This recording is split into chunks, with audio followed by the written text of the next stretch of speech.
Welcome into episode 30 of Rami and Drew with me, Rami Makloff, and that is sleeveless Drew Flaggy. We are here on the opening of the legal tampering period in the NFL, and we also got some Bucks talk to catch up on, Drew, because it's been a while, man. We haven't done a show in what, 6 days? 6 days it's been. We had some schedule conflicts. I was sick. I had this thing I was fighting off, so we weren't able to put it together, but here we are. Did you miss me? Yeah, yeah. I missed. That sounded super convincing. Well, That sounded super so convincing, Drew. we didn't do a show after the Laker game, and that game put me in a bad mood. I just went to bed after that one. I was like, I gotta go nighty night time. That I was pissed. I wasn't happy about that. I wasn't happy about the Golden State game. You never go to bed angry, Drew, whether it's because of the Bucks or anything else. Never go to bed angry. You have to resolve Nah, your issues before you put your head on that pillow. I was like, I'm gonna go online and yell about something. And I was like, I'm just gonna doom scroll on Facebook in the Bucks chat because we weren't doing this, and then just get sad and that. Yeah, you were sending me some stuff that was coming into the Bucks group chat and some of those Facebook groups that you're in. And honestly, we don't need to, especially not now, because I wanted to start Yeah. with the Packers and some NFL stuff. And the Packers active, as I said, on the first day of the tampering period in the NFL. And by the way, the NFL, I was watching NFL Network all day, like trying to keep up with this stuff. And I think they caught on to how stupid the legal tampering period sounds. And they were like, just to be clear, it's not the legal tampering period. This is the open negotiation period. It's like, what the fuck? It's the same thing. Like, you could change the label on it. It's the exact same thing. I think Drew just froze up, but I can catch y'all up No, I if you didn't. haven't It been just following. What was that, Drew? I didn't freeze. My face was just like that because of what you said. No, you're all frozen up. I don't know Okay, anything that you're saying. But David Bakhtiari was released by the team earlier today, and I get the move when you look at the money that was due to David Bakhtiari. Drew, log out and jump back in because you are completely frozen, and that is a hilarious shot that you were just frozen on. But I digress. David Bakhtiari out, and that's a money move, man. And I think David Bakhtiari might just retire. I think he still has some good football left in him if he wants to play, but he's clearly not the player that he was when he signed that contract, and he was still due top left tackle money. And you couldn't pay that to him. Drew is back. You just is couldn't it pay back? that to him. Yes, but Drew, you expressed a sentiment in some texts to me that I think a lot of Packers fans felt about David Bakhtiari this year. And quite frankly, I get the move from a football standpoint, but any off the field stuff, man, I talked to David Bakhtiari every week for like 2 or 3 years when I was hosting the big show. So I don't talk to him anymore. It's not like we're buddies and we have a relationship, but I got to know him a little bit, and I always liked the dude, and that's coming from a Bears fan. I always liked the dude and felt like this is a guy I would like to have on my team, just from a personality standpoint and in terms of representing the team. But he rubbed a lot of people wrong this way, and I don't get it, man. I don't get the hate that was out there for David Bakhtiari as this season played out. Okay, so you have a little personal relationship with him. That's fine. Like that you got to talk to him because I'm sure there are players in every sport that people might shit talk, people might get mad about, and then you meet them or you talk to them and they're a decent guy because they're human. The way that this seemed with David Bakhtiari and why I expressed this, I wasn't mad at Aaron Rodgers. Like I wasn't like a turn my back on Aaron Rodgers. I wasn't like a ha ha, he, blew out his Achilles. I wasn't like one of the bitter Packer fans because there was bad blood on both sides of that. I was mad about David Bakhtiari being a veteran player on that team who was supposed to be a vet on that offensive line. And the second that Aaron Rodgers blew his ace or his Achilles, all of a sudden he's got this hot take on AstroTurf and about fake turf, and he doesn't want to play on that. And he, out of protest for a guy who didn't play on this team anymore, He's in protest being like, I don't want to risk myself on this. Dude, I swear to God, if Aaron Rodgers doesn't blow his Achilles, he doesn't have that opinion. And so whatever injuries Bakhtiari may have been going through this season, it smells like bullshit a little bit to me. Yeah, I don't know. I've never been in the business of, and especially when it comes to NFL players, and especially when it comes to offensive and defensive linemen, because those dudes are fucking going through it every week in terms of the physical beating that they take. I'm just not in the business of questioning guys' injuries or toughness or willingness to play when I unless I have some kind of evidence, unless I have like a teammate or a coach or somebody coming out and going, yeah, he could have played. He just didn't want to. He didn't care enough. He was, he was a pussy, for lack of a better word. Like I just don't go down that road, and especially not with a guy like David Bakhtiari, who's been through a lot of physical shit in terms of his injuries and recovery and rehab and all that, to be out there on the field. And man, I don't want to alienate Packers fans, because Lord knows, as a Bears fan who has worked in Wisconsin for a long time, Packers fans have been pretty good to me, relatively speaking. You know what I mean? And I think they're a decent fan base, but I've never seen a fan base more willing to turn on a guy when it goes bad between the team and the player the way that Packers fans do. And often, and whether it was Rodgers, obviously, whether it was Favre, Devontae Adams, now David Bakhtiari, it's like, you can't just leave on good terms. You know what I mean? You can't just be like I said, it was a good football move and it was a good money move for the Packers to part ways with David Bakhtiari. But that doesn't mean that as a Packers fan, you have to feel some sort of way about him. It can just be, hey man, he did some great things for us. We had some good years and moving on. You know what I mean? Yeah. I kind of sit in the middle of this where it's like, I didn't mind the Rodgers thing. Bakhtiari, to me, now, again, remember, I'm the bigger NBA guy out of this. Like, I know I'm the weird Wisconsin fan that likes the Bucks and the Brewers more than the Packers. With the NBA, when guys like Kawhi Leonard sit out and stuff, yeah, there's the load management thing, but maybe he's dealing with something lingering or something like that. Chris Middleton right now, maybe. But the second you voice, I don't want to play here, I don't want to play certain games in certain places because of the way I don't want to play in Denver because it's harder to breathe or something like that. When you make a statement in that regard, I start to question, are you hurt? Is it really hurt? Joel Embiid, perfect example of a guy who, okay, you were hurt and then you got hurt more, but you went out there and you played against 3 really bad teams, the stat pad, and then you got actually hurt. So when Bakhtiari is sitting there saying, I don't want to play fake turf, but then you're also not playing on grass. And then, the ground is too hard in December in Green Bay because it's whatever.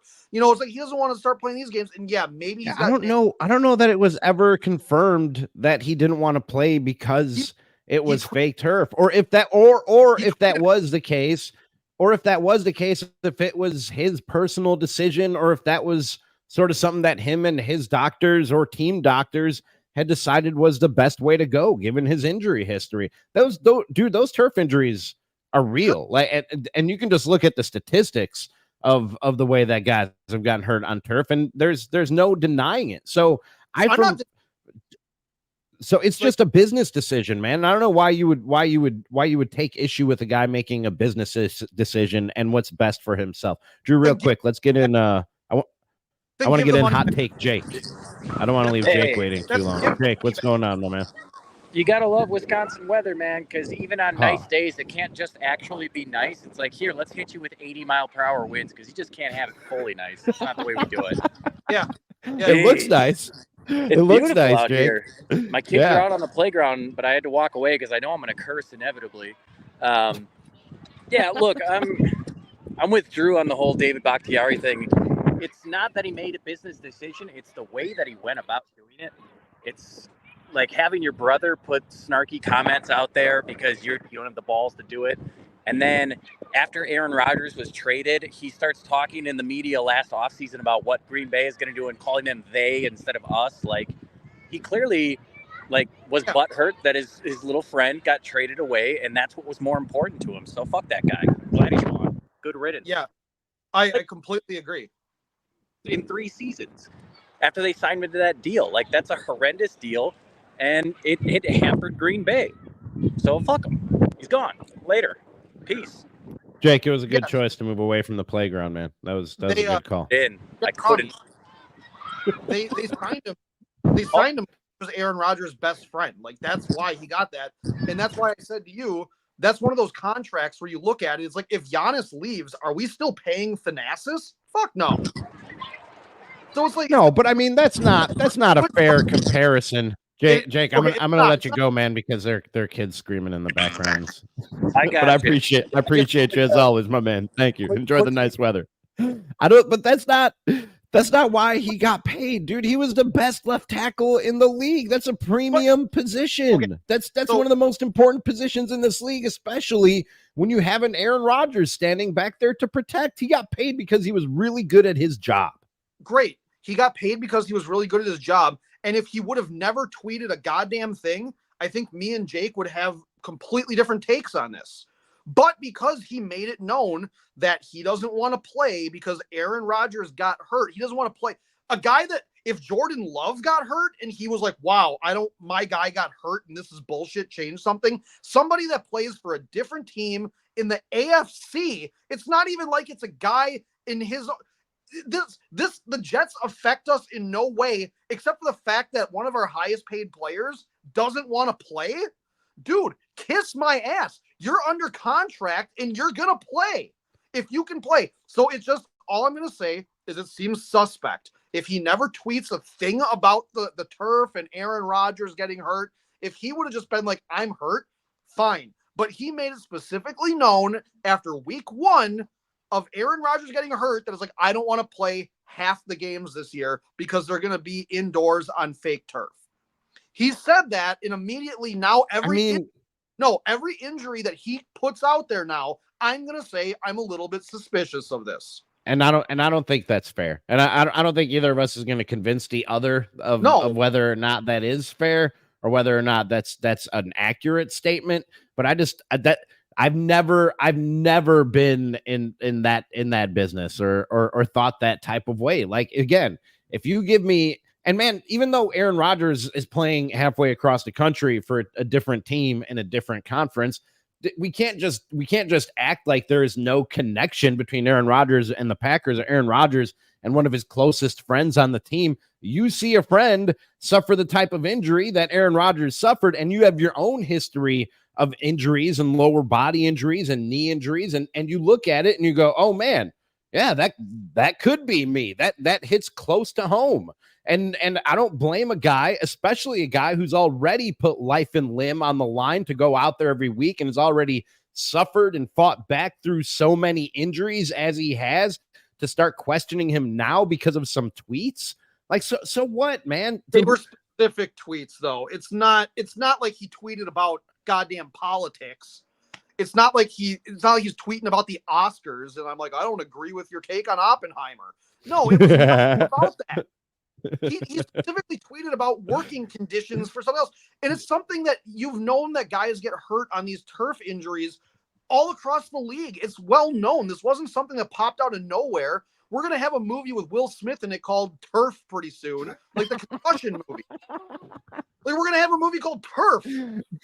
Well, regardless, because I did want to get Bakhtiari's going to yell and tell the truth. Do we know that this rips up knees? Sure. But it's like, he knew this. He's not a stupid guy.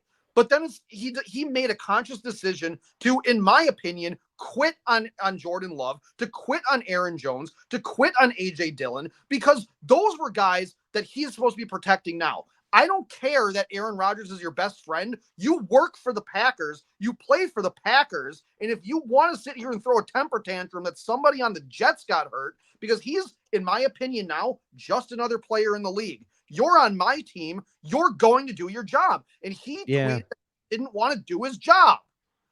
My friend Rob screwed up his knee at work. I don't get the fuck off now because Rob twisted his knee. So now all of a sudden Drew doesn't have to do his job anymore because we work under the same conditions. By the way, I know I don't believe Rob and about his knee. All right, I'm just saying. I think he's milking it a little bit to get the disability. And that's all I'm gonna say on that matter. Would it be easier on his knee? Yeah, sure. Lose the dad weight. Why you gotta call Rob out like that, man? That's not cool. You'd have to No bring one's up the stopping weight. You'd have to bring up the weight. I brought up Bart's weight on the air though, and he was technically a coworker, so I can't really talk. Here's a comment that came in on the YouTube page from hottest of Jacobs Jacob. He says, "Rami, congrats on the Bears remaining the cap space champions. Hashtag undefeated." Yeah, man. And I'm not surprised. Am I not disappointed? No, but I'm not surprised that the Bears sat there and watched Saquon Barkley go off the board to the Eagles, watched Josh Jacobs go to the Green Bay Packers, and we'll get into that in a second, while the Bears settled on DeAndre Swift, and watched Christian Wilkins go off the board, like all the top free agents going off the board. And all I've heard as a Bears fan, and I was on 670 The Score on Friday, Drew, but all I've heard as a Bears fan was about how good a position Ryan Poles has put this organization in with all the cap space that they have and all the draft picks that they have, and Caleb Williams on his way in. And I keep telling Bears fans, you don't get trophies for any of that shit. You get trophies for none of that. You get trophies for winning football games. You hang banners for winning football games. And to this point, Ryan Poles has been like a really good consultant. He knew how to come in and slash costs and get rid of some really good employees on the way, even though the product that he was putting out was fucking trash and continues to be trash. Like, for the Bears to start the day with a worse running back than the Packers, go out and sign a running back and still end the day with the worst running back than the Packers I don't know how you justify that as the front office and an organization that had the third or fourth most cap space in the league. And honestly, Drew, to get to the Packers side of things, I love the Josh Jacobs signing for that team. I got a close-up look at Josh Jacobs for that cup of coffee that I had out in Northern California. I know they moved to Vegas, but still a lot of Raiders fans there. We talked about him every week. I watched him every week. And his first season while I was out in Northern California, man, he carried that team. And I think they won like 7 games, which is not impressive until you think about the fact that he basically did that by himself. And I remember a stat that year and talking about how much of a fucking idiot Josh McDaniels was for not just feeding Josh Jacobs every week. Every time that he carried the football or touched the football 20 times, they won. And this is a guy who's super versatile. He can even block. He's a 3-down running back. You don't have to take him off the field. He can catch the ball out of the backfield. He can break off the big play, flip the field, or score from anywhere at any time. I love the move. Now, they did tell Aaron Jones that they plan on releasing him. When they first made the move, I think everybody thought, and I think Ian Rappaport said on the NFL Network when I was watching, that it was going to be a backfield of Jacobs and Jones, and A.J. Dillon was on his way out. It sounds like right now Aaron Jones is on his way out, but I don't think that's set in stone. I think they go to Aaron Jones and they say, we're going to release you. We wouldn't mind bringing you back at a lower price tag, and then you deal with A.J. Dillon if Aaron Jones accepts that. But right now it looks like Aaron Jones out and Josh Jacobs in. Yeah, I mean, that was the main thing that I liked about when you texted me instead of Josh Jacobs. Initially, I said the Weatherman because it sounds like a Weatherman name. Mm-hmm. But no, like my main thing was like, yeah, he can catch the ball out of the backfield. And that's honestly my favorite thing about Aaron Jones was just those little screen passes that he was able to catch and then get big gains on. So he has a similar skill set to Aaron Jones, and he's 3 years younger. And with running backs, that's what you kind of want because the wear and tear is real. Mm-hmm. And, you know, I was kind of talking to my dad about this a little bit today. And all I said to him was that I was like, yeah, with football contracts, you want to maximize all 3-4 years that you're getting out of a guy in the NFL. A baseball contract, you're probably looking at 50% of that contract. Where if you sign a guy for 10 years, you probably want 3 great years and then 2 good years. And then the rest of that is thank you for your service and rewarding. The NBA gets signed off a reputation, really. Like, you could have declining stats, but it's like, but he was him a couple of years ago. So, well, that's going to be a Jaylen Brown contract. That's going to be funny to watch. But yeah, it's like, so for football, yeah, like Aaron Jones, for what he's going to get paid, as much as Aaron Jones is my favorite Packer, like currently as the roster stands, like he's been my favorite one for a little while now. But like, you can't, you got to be careful with the injuries he had last year, his very real injuries, non-tweetable injuries. I completely believe Aaron Jones when he says it hurts. I believe him. Right. Yeah. Because he seems like an honest individual who just goes out there and takes care of business, and maybe his heart's in the game a little bit instead of whatever. He doesn't have a picture of Aaron Rodgers with a heart around it on his screensaver. Yeah, I like the move. I would like them to be able to bring back Aaron Jones, but also if it's time to move on, I'm gonna be sad that he's gone. But like I get the move and I'm okay with it. Yeah, I think you're always okay with upgrading. You know what I Yeah. mean? Anytime you can get better, then you go ahead and you get better. And sometimes, and I know you don't like hearing about this, Drew, but man, I was fine when the season ended with David Ross as the manager of the Chicago Cubs. I was like, yeah, I mean, this is his first job. This team has gotten better every year under him. I've seen development from young players. They shit the bed in September and cost themselves a playoff spot. But hey, he's shown enough that I'm okay with him going forward. And then out of nowhere, out of the clear fucking blue, they had a chance to sign Craig Counsell to be their manager, who in my opinion is the best game day in-game manager in baseball, quite possibly. And you have a chance to get that guy. It's tough because again, David Ross did a good job and seems like a good dude, but you can get better. You get better. And this is the same case with Aaron Jones. He's been nothing but a great guy and productive on the football field for the Green Bay Packers, short of a few fumbles in some crucial spots, including against the 49ers in that playoff game this year. But he's been pretty much nothing but good for the Packers on and off the field. But you have a chance to get better, you get better. And like I said, I think Josh Jacobs is a difference maker. I'm not really into paying for running backs, and I was on the Score on Friday talking about the Bears and what I'd like to see him do in free agency. And I said I would be in on Saquon, Josh Jacobs, Eckler. There was another running back who went off the board today. None of them were DeAndre Swift. I'm sorry, say that again. You can probably have Aaron Jones. He's out there. Yeah, we probably could now. And none of the guys I named were fucking DeAndre Swift, which is who they ended up signing from the Eagles to be their starting running back is DeAndre Swift. But I digress. So you're telling me that Bears fans are not Swifties right now, dude? That's fucked up. You're always taunting the Swifties, man. You're always I'm taunting asking Bears fans now, and I'm trying to pit the Swifties against you. Is what I'm trying to do. People don't know. There was other news and more good news for the Packers in the NFC North, and that is that Kirk Cousins got $180 million to go play football in Atlanta for 3 years. Which I like Kirk Cousins. Say that again.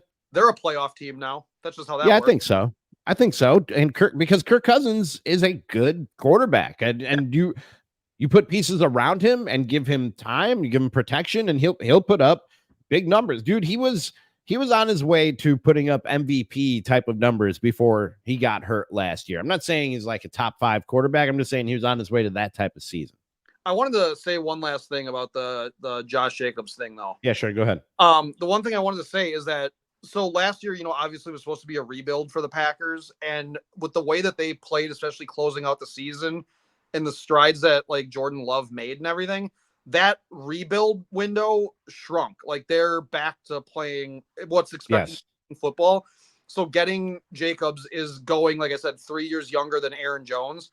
So you're going younger with a guy who gives you the exact same thing that brings a similar skill set.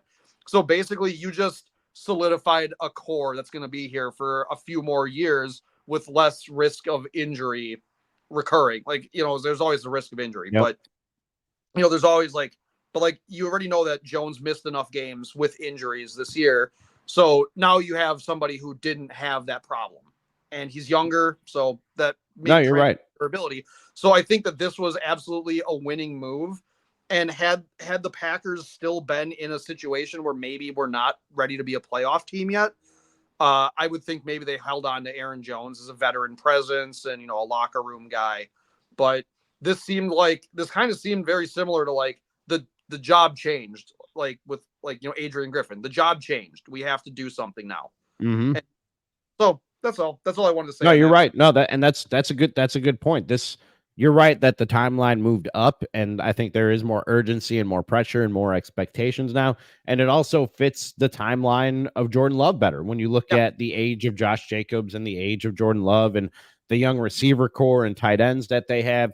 This is more in line with that timeline. But back to the Cousins move, I like it for Atlanta, but a lot of people have also pointed out, like, you just gave Kirk Cousins $180 million. You could have given Lamar Jackson $200 million last offseason and he'd be your quarterback. Like, that'd be a whole lot better. So from that standpoint, from that perspective, I don't really get what Atlanta is going for or looking for in a quarterback that you're going to get from Kirk Cousins that you couldn't have gotten from Lamar Jackson for $20 million more, and which in the big picture is nothing. I do not understand the whatever the stink on Lamar Jackson is, why no one looks at him. No, I honestly don't get it. I talked about that a lot while it was going on, while he was out there in free agency. But as far as the NFC North, Drew, I will say this. Now, I'm not thrilled with what the Bears did on day one of the open negotiation legal tampering period, but I will say this with Kirk Cousins now out of Minnesota. I thought for sure that the Bears were the worst team in the division going into the season. It is to be determined. It is TBD what the Vikings do at quarterback. But right now, and I sent a celebratory text to a group chat with my brother and a couple mutual friends who are also Bears fans. We are not, as we sit here today, the Chicago Bears are not the worst team in the NFC North, ladies and gentlemen. Print the banners. They are the third worst team in the NFC North.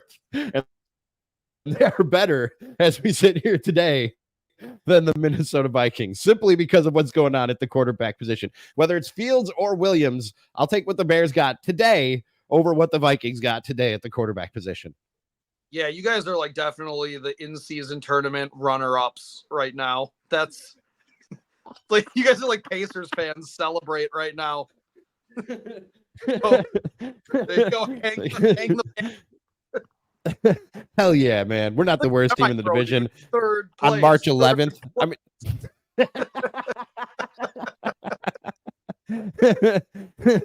it's March 11th, and the Vikings very well might have a better quarterback than the Bears by the time the season starts. But as we sit here today, the Bears don't have the. What was that? They might get Justin Fields. You don't know.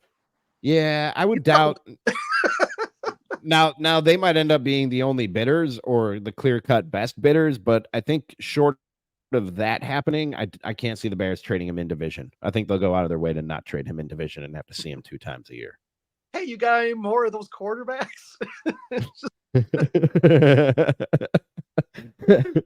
Like I said earlier, Drew, it's been, I don't know, 5-6 days since we've gotten together for a show. And we today we got together mostly to talk about this NFL stuff because that's mostly what's going on today. But I know you got Bucks thoughts on your mind. They finally lost a game since we last convened. That was their first loss. 2 games. Oh, that's right. They've lost 2 games see, that might be it. We haven't done a show in 5-6 days. They go and lose 2 games, but they've also won 2 games in that time. Have they not? Including their last one against the Clippers. No, they've won 2 games since then. No, Golden State and the Lakers. We lost those 2. And then we played the Clippers, and that's it. Oh, okay. All right. You're right.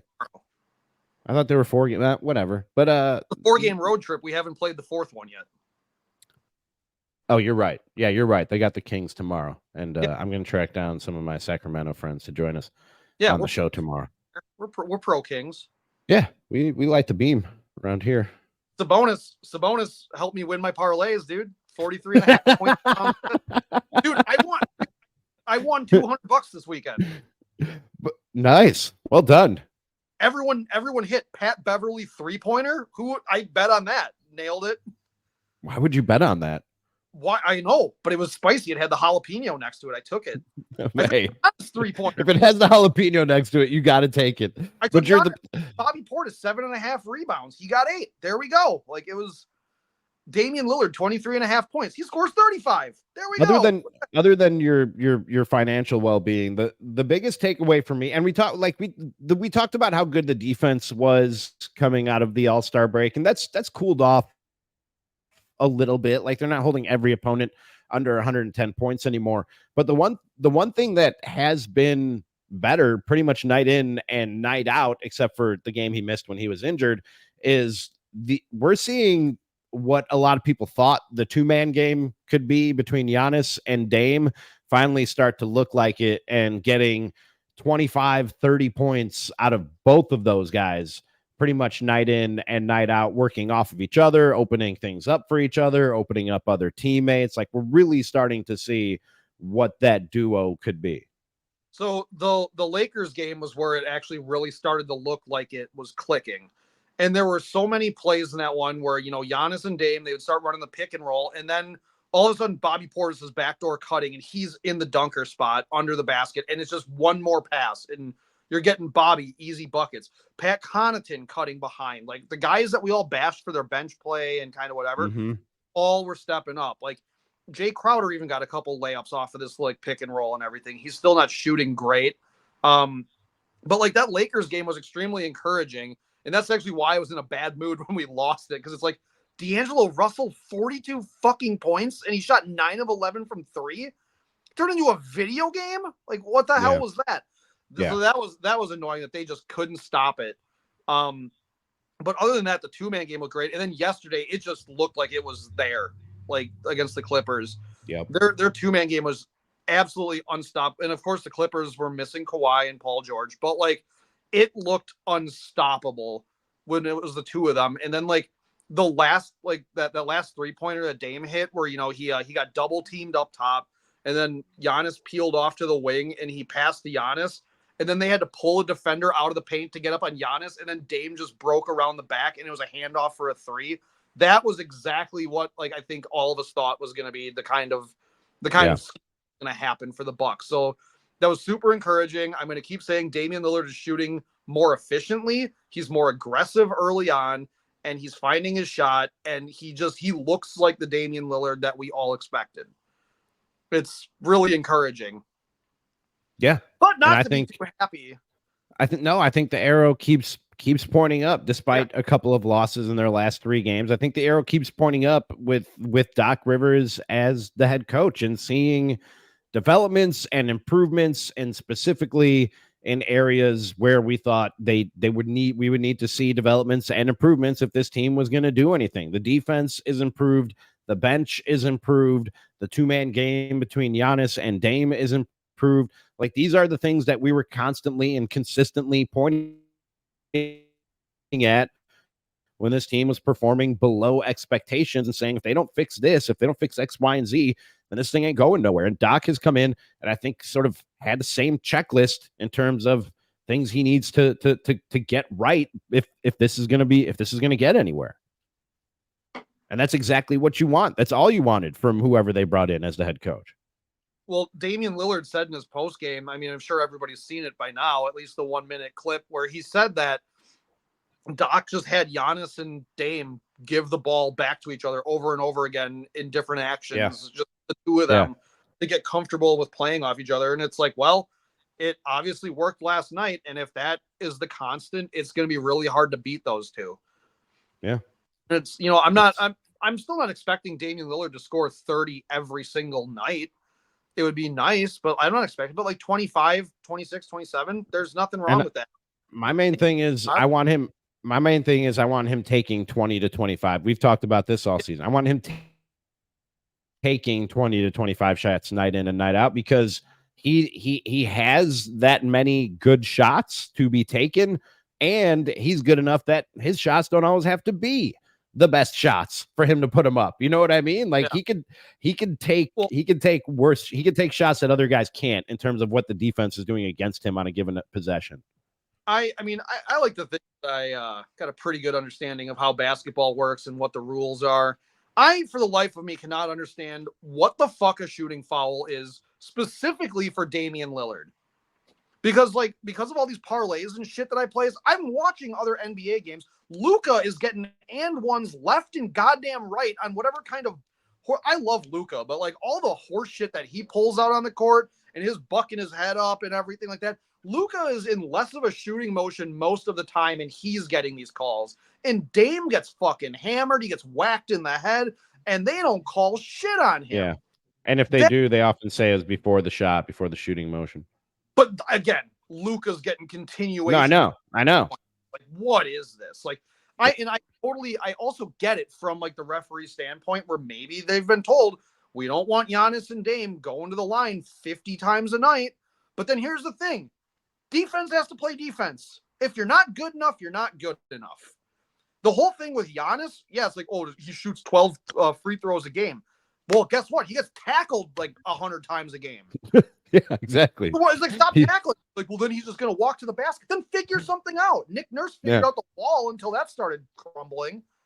Yeah, I remember watching one of the Bucks Celtics playoff games a couple of years ago at a bar in San Francisco, and I don't know why, but I was surrounded by Celtics fans, and I had to keep reminding them that falling to the ground and complaining is not defense, and you can be the one who ends up on the ground and still be the one who fouled, who committed the foul, especially when you're going up against somebody who is Giannis Antetokounmpo, and his physicality and just his sheer size is he's gonna get those fouls unless you're playing perfect defense, because he brings that contact. He's gonna get that contact when he's going up for shots.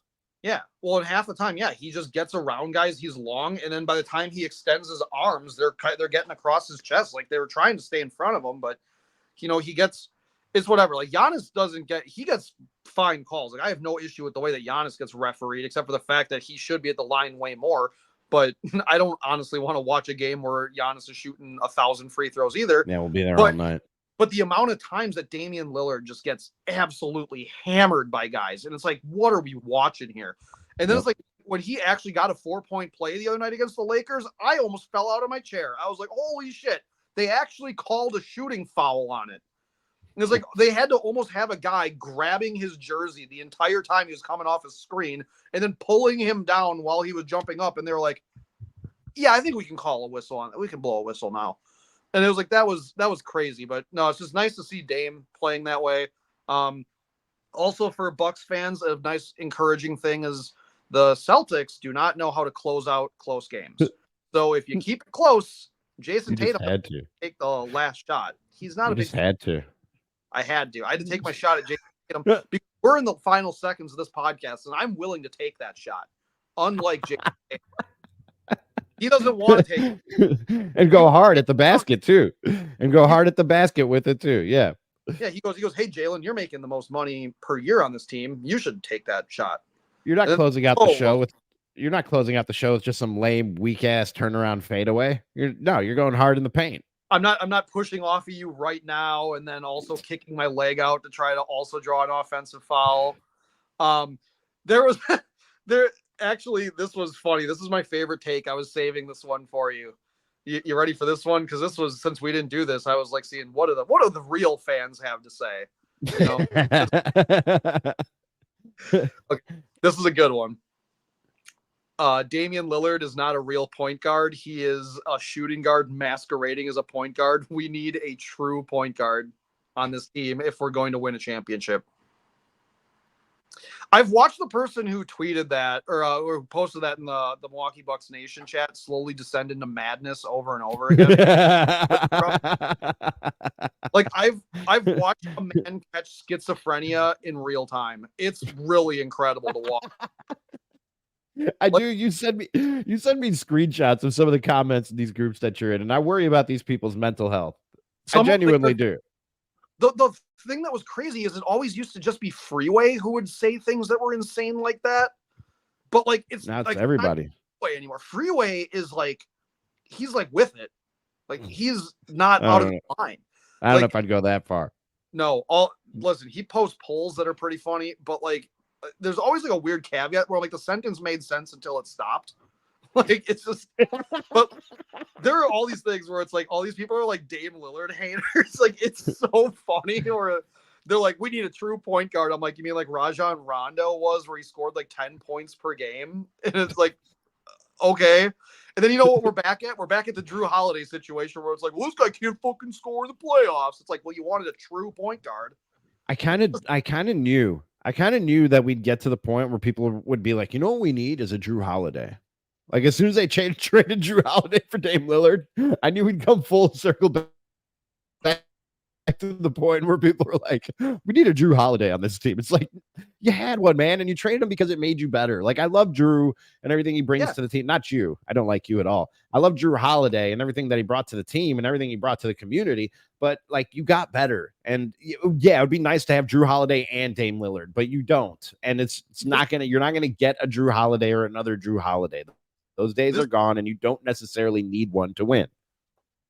This thread actually got deleted, which was so funny. Somebody also posted something about how Drew Holiday's defense is more important than Dame Lillard's offense because Dame doesn't play defense.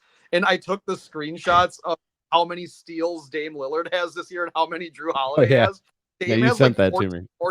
Yeah, he has like 14 more steals than Drew Holiday. And then she seriously goes, "Your fucking stats don't matter, nerd." I was like, I hate our fans. I'm like, this is the happiest time of my life. Like, I love the Bucks so much, and then our fan base turned into this. I'm like, oh, God. We did get to a point. We did get to a point where a lot of Bucks fans just can't. I be seriously, happy. I was like, even with the win, they're like, yeah, but we should have won by more, or yeah, but Giannis, or yeah, but Dame, or there is that faction of Bucks fans that just they can't be happy. And I feel sorry for them more than I let them drive me crazy. I feel sorry for them. I've only gotten mad at 2 games this year. I was pissed about the Lakers one because I just hate the Lakers. But then the other thing was like the Portland game. That was the one that really fucking chapped me pretty bad this year. Yeah, but, I remember that. Dude, like, yeah, I know we're trying to wrap up, but man, like, I was like, these people, like, they're mad about everything. And I'm like, maybe it's just be better off if like we went back to the red and green jerseys. And No. You just can't let them ruin it for you. You know what I mean? You just can't let them ruin it for you. The misery merchants. It's crazy. Like, I can't wait for Daredevil to come out on Disney Plus, and I'm not going to let you ruin it for me. Like, you can't. There's nothing that you will say will ruin Daredevil coming out on Disney Plus for me. I can't wait.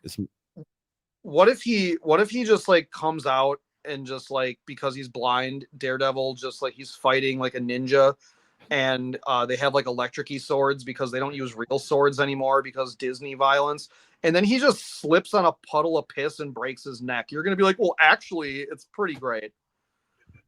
Give me the piss puddle, Disney. That's Drew Flaggy. I'm Rami Makloff. This has been Rami and Drew, episode 30. We'll be back tomorrow. We're gonna talk after I hit the end stream thing here and we end this stream. Maybe 2 episodes tomorrow. Maybe a little talky talk with one of my friends from Sacramento, pre-show or pre-game, and then a little live post-game with just Drew, me, and you. At least that's what I'm thinking. Again, I'll talk to Drew about it, see if he can make that work tomorrow. Either way, at least one show tomorrow. And again, if you're a loyal Rami and Drew listener and follower, and please follow, subscribe, like, rate, review, tell a friend. We're at YouTube, Spotify, and Apple. Our apologies for being away for a little while. It just, things happened where we couldn't get this thing together, but we're back, and we're going to try to get back at it day in and day out. And Drew, one way or the other, I will talk to you tomorrow, but also we're meeting up with a friend at Vanguard in a little bit over an hour. So I will see you over delicious meats and drinks in about an hour from now. Meat. All right. I'll see you then, buddy. That's Rami and Drew, episode 30. Talk to you next time.